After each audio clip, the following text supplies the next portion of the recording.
சுசீந்திரத்துல இருந்து வர அவர்கிட்ட ஒரு விஷயமா பேசணும். அவங்க வந்து நேற்று நைட்டு ஒரு வீடியோ போட்டாங்க. உங்களுக்கு தெரியுமா தெரியாதான்னு நினைக்கிறேன். உங்களோட மகனா? ஓகே. அவங்க நேற்று நைட்டு ஒரு வீடியோ போட்டிருக்காங்க. என்ன போட்டிருக்காங்க அப்படின்னா, அவங்க பாலிடிக்ஸ் விஷயமா சீமான், சாட்டை, அப்புறம் ராஜபேரன் இவங்க எல்லாரும் பற்றி பேசுறாங்க. அது அவங்களோட பாலிடிக்ஸ், நம்ம தலையில போறது கிடையாது. அது யானை ப்ராப்ளம் தீபாவளின்ற ப்ராடக்ட் சொல்லிட்டு எந்த வித புண்ணாக்கு சர்டிபிகேட்டும் இல்லை அப்படின்னு சொல்லி வீடியோ போட்டிருக்காங்க. நான் தான் ஓனர். அவருக்கு ஓனர் யாருன்னே தெரியாது, விற்கிறது யாருன்னே தெரியாது. நீங்க பாலிடிக்ஸ் பேசுங்க, உங்க பாலிடிக்ஸ் இல்ல. நான் சொல்றது கேட்டுக்கங்க. நான் பேச வந்திருந்து நான் பேசுகிறேன். ஒரு பொம்பளை பிள்ளை தானே, நான் பேசதான் செய்வேன். அப்போ நீங்க கேட்டுக்கோங்க. வீடியோ நான் எடுப்பேன். உங்க பிள்ளை வீடியோ தானே எடுக்கிறோம், வேற ஒண்ணு செய்யல. வீடியோ எடுக்கிறது போத் ஆஃப் தி செல்ஃப் சேஃப்டிக்காக தான். ஒருவேளை நீங்க வந்து நாளைக்கு வந்து வீட்டுக்கு வந்து மிரட்டல் விட்டுட்டாங்க அப்படின்னு சொல்லி நான் சொல்றேன். நான் பேசுகிறேன், என்ன பேச விடுங்க. அப்படியா? அப்ப நான் தான் அதோட ஓனர். என்கிட்ட எல்லா சர்டிபிகேட்டும் இருக்கு. ஏன்னா யாருன்னே உங்க பையனுக்கு தெரியாது, எனக்கும் உங்க பையனை யாருன்னே தெரியாது. என்ன பண்ணாரு, இந்த மாதிரி நான் வந்துட்டு எந்த சர்டிபிகேட்டுமே இல்லாம வச்சிருக்கேன்னு சொல்றாங்க. நான் மாசம் 2 வாட்டி ஜிஎஸ்டி கட்டிட்டு இருக்கேன். இல்ல, நான் உங்ககிட்ட வந்து நீங்க அவங்க அப்பா இல்லையா, நீங்க அவங்க அப்பா இல்லையா, உங்க பிள்ளை என்ன செஞ்சுட்டு இருக்காங்கன்னு உங்ககிட்ட தான் வந்து சொல்லணும். இப்ப நான் வந்துட்டு ஏதாவது தப்பு பண்ணனா எங்க ஊர்ல என்ன பண்ணுவாங்கன்னா, இப்ப எங்க அப்பாட்ட சொல்லுவாங்க, இந்த பாருங்க உங்க பிள்ளைக்கு செய்யறாங்க அப்படின்னு. இப்ப நான் கல்யாணம் பண்ணிட்டேன், என் புருஷன் சொல்லுவாங்க. இப்ப உங்க பையன் என்ன செய்யறாங்க, உங்க பையனால என்ன பிரச்சனை, அதனால நான் என்ன பாதிக்கப்பட்டிருக்கேன்னு உங்க பையனை வந்து நான் கேள்வி வந்தேன்.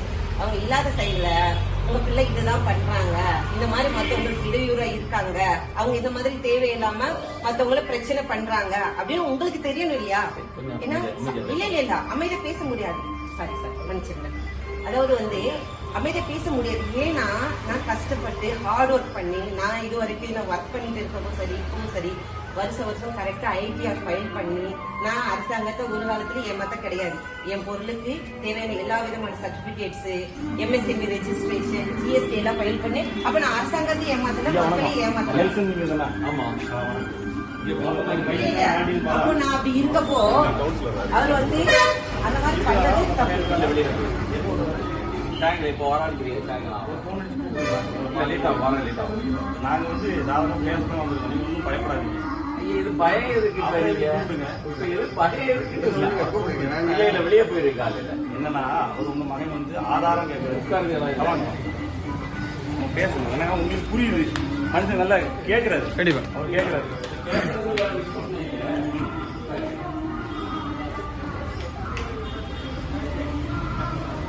விஷயம் தான் ஆக்சுவலா உங்களுக்கு நன்றி பேசு.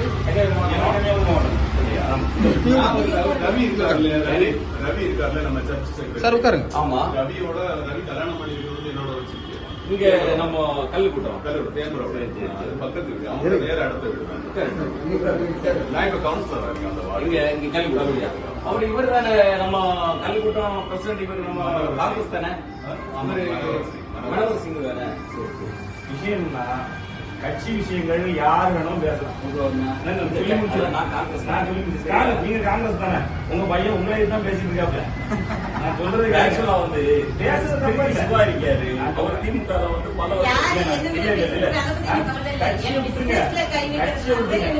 ஆக்சுவலா வந்து நீங்க பிசினஸ்ல எந்த கை வைக்க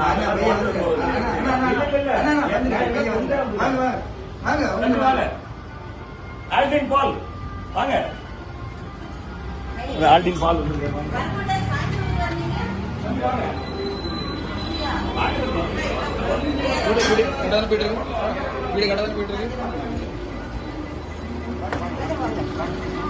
உங்களதான் பார்த்து நான் தான் பேசணும். இப்ப எப்படி வந்தாரு? சாயந்தரம் தான் வருவாராமா அப்படி அவங்க சொன்னாங்க. ஆனா பாத்தீங்கன்னா அதிசயம் நடந்திருக்கு.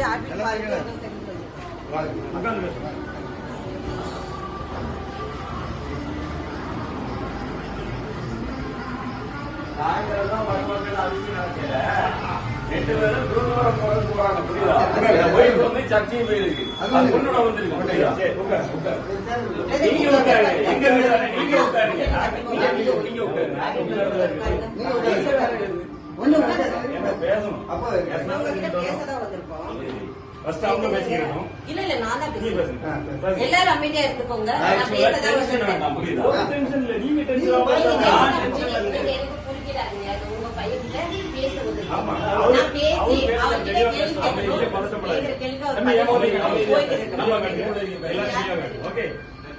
தெரியாது. ஓகே தெரியாது. இவங்களெல்லாம் தெரியாது. என்ன யாருக்கும் தெரியுமா? தெரியாது. ஓகே நீங்க நேற்று ஒரு வீடியோ போட்டுருக்கீங்க, அதுல மற்ற நிறைய விஷயம் பேசிருக்கீங்க, அதை அவங்க சம்பந்தப்பட்டவங்க கேட்டுக்கோங்க. என்ன சம்பந்தப்பட்ட ஒரு விஷயம் இருக்கு தெரியுமா? தெரியாது. நீங்க யானை கவலம் தீபாவளி ப்ராடக்ட் பத்தி பேசுறீங்க, ராஜா பேரன் மார்க்கெட்டிங் பத்தி பேசுறீங்க. ராஜா பேரன் மார்க்கெட்டிங்ஸ்க்கு ஓனர் யாரும் தெரியுமா? தெரியாது. தெரியாம ஏன் பேசுனீங்க? இல்லன்னு பிரச்சனைன்னு நிறைய பேர் வீடியோ போட்டாங்க. இது வரைக்கும் ராஜா பேரன் மேலயோ ராஜா பேரன் மார்க்கெட்டிங் ஓனர் மேலயோ ஆக்ஷன் இருக்குதா? ஏதாவது நியூஸ் வந்துச்சா? இல்ல நான் உங்ககிட்ட கேக்குறேன். நிறைய பேர் அவங்க சில்லறதமா வீடியோ போடுவாங்க, அதெல்லாம் நம்ம எவிடன்ஸ் எடுக்க முடியாது. நீங்க ஒரு நீங்க ஒரு லாயர், அப்ப நீங்க எதை எவிடன்ஸ் எடுக்கணும்? போலீஸ் வந்து அரெஸ்ட் பண்ணிருக்காங்க, இல்ல நான் சொல்றது கேட்டுக்கங்க. போலீஸ் வந்து அரெஸ்ட் பண்ணாங்க, அப்படி ஒரு ஆக்ஷன் இருந்துச்சு, அதை நீங்க எவிடன்ஸ் எடுக்கலாம். எஃப்எஸ்எஸ்சி அதிகாரிகள் இல்ல அமைதியா இருக்கிறவங்க யாரும் பேசாதீங்க, நான் தான் பேசுவேன். எஃப்எஸ்எஸ்சி அதிகாரிகள் வந்து ஒரு ஆக்ஷன் எடுத்தாங்கன்னு ஒரு நியூஸ் வந்துச்சு, அது ஒரு அபிஷியலா ப்ரூஃபோட வந்துச்சுன்னா அதை நீங்க பேசலாம். எவன வீடியோ போட்டதை வச்சு நீங்க பேசக்கூடாது. நீங்க சாதாரண ஆளு கிடையாது, நீங்க படிச்ச ஒரு வக்கீல், சரியா? அப்போ எதுவுமே உங்களுக்கு தெரியாது. நான் தான் ராஜபுரம் மார்க்கெட்டிங்கோட ஓனர். இவரு என்னைக்காவது வீடியோல நான் ஓனர்னு சொன்னாரு? நான் கேட்கறது ஒரு பதில் சொல்லுங்க. கேட்கறதுக்கு ஒரு சொல்லுங்க. நீங்க ஆரம்பத்துல இருக்கும்போது எஃப்எஸ்எஸ்சி லைசன்ஸ் நீ நேற்று பேசும்போது என்ன தம்பி பேச ஒரு எல்லாம் அமைதியா இருக்கு. நான் பேசிக்கிறேன், நீங்க அமைதியா இருங்க. ஓகே, ஆரம்பத்துல எஃப்எஸ்எஸ்சி சர்டிபிகேட் இருந்துச்சா இல்லையா? இல்ல அதானே கேட்டேன். இல்லன்னு உங்களுக்கு தெரியுமா? இல்லன்றதுக்கு உங்ககிட்ட ஆதாரம் இருக்கா? நான் ஒரே ஒரு கேட்கிறேன். ஆரம்பத்துல இத நான் எஃப்எஸ்எஸ்சி இல்லாம வித்தேன்றதுக்கு உங்ககிட்ட ஆதாரம் இருக்கா? என்கிட்ட எல்லா விதமான பேப்பர்ஸ் இருக்கு, அதை நான் வச்சுதான் வித்தேன்றதுக்கு என்கிட்ட ஆதாரம் இருக்கு, சரியா?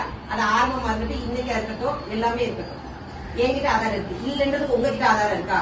நான் கேக்குறது நீங்க கேட்டீங்க. ஆரம்பத்துல நீங்க எமர்ஜென்சி நான் வச்சிருக்கேன்னு சொல்லிருக்கேன். நீங்க நல்லா புரிஞ்சுக்கோங்க. நீங்க நேர்ல கேக்குறது வந்தாச்சு. நீ நேர்ல சொல்லுங்க, நீ நேர்ல பதில்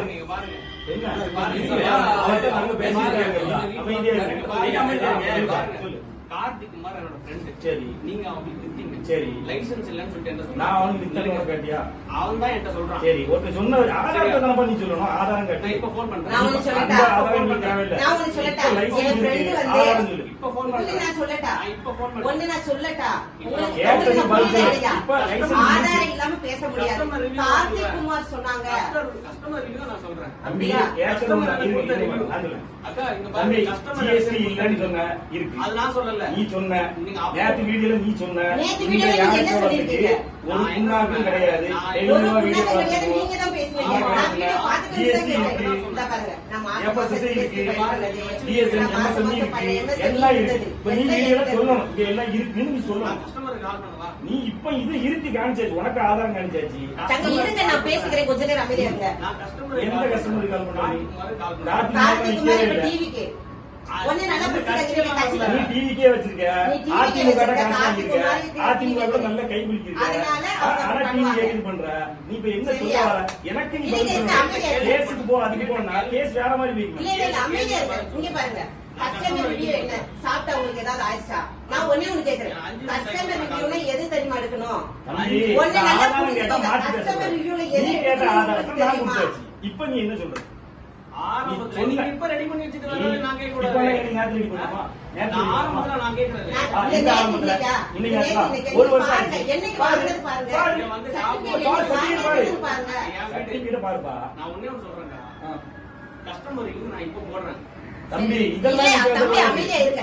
கஸ்டமர் ரிவ்யூ என்ன நீ பண்ணுங்க? கஸ்டமர் ரிவ்யூ பேசல. நீ என்ன சொன்ன? சர்டிபிகேட் இல்லன்னு சொன்ன. அப்ப சர்டிபிகேட் இருக்குன்னு சொல்லு. மன்னிப்பு கேளு. அவங்களுக்கு ஏதாவது இல்ல தங்க, நீங்க அமைதியா இருங்க. கேட்கறத என்னடா கேளு. தங்க அமைதியா கொஞ்ச நேரம் இருக்கீங்களா? இங்க பாருங்க, கஸ்டமர் ஒரு நிமிஷம் நான் பேசி முடிச்சுக்கிறேன், அப்புறம் நீங்க பேசுங்க. கஸ்டமர் ரிவ்யூ எஃப்எஸ்எஸ்சி அதிகாரிகள் போய் நீங்க கேளுங்க. அதை சாப்பிட்டு அவங்களுக்கு ஏதாவது என்னமாவது ஆச்சு அப்படின்னாதான் நம்ம கஸ்டமர் ரிவ்யூ எடுக்கணும்.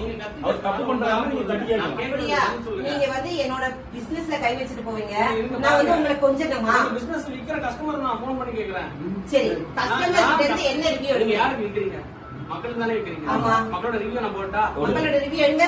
பாப்போம், சாப்பிட்டவங்க பாப்போம், பாட்டுங்க போடுங்க. போன்ல ரெக்கார்ட் பண்ணிட்டு நான் அடிக்கிறேன். போடு. எடுங்க பாப்போம். நீங்க யாரும் பேசக்கூடாது.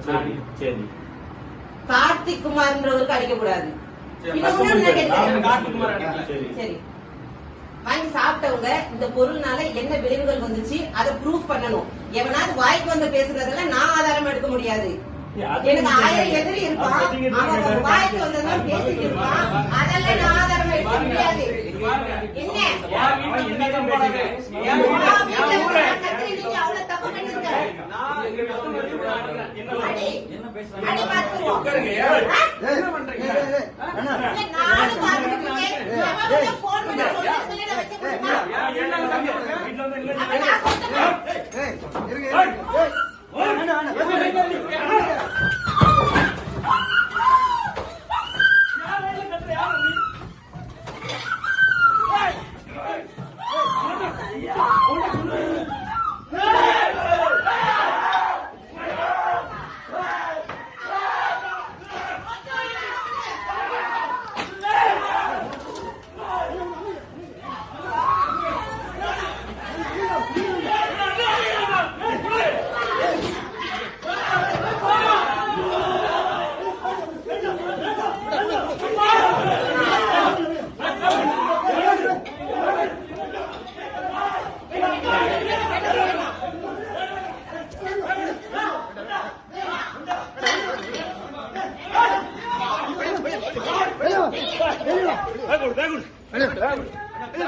பேக் கொடு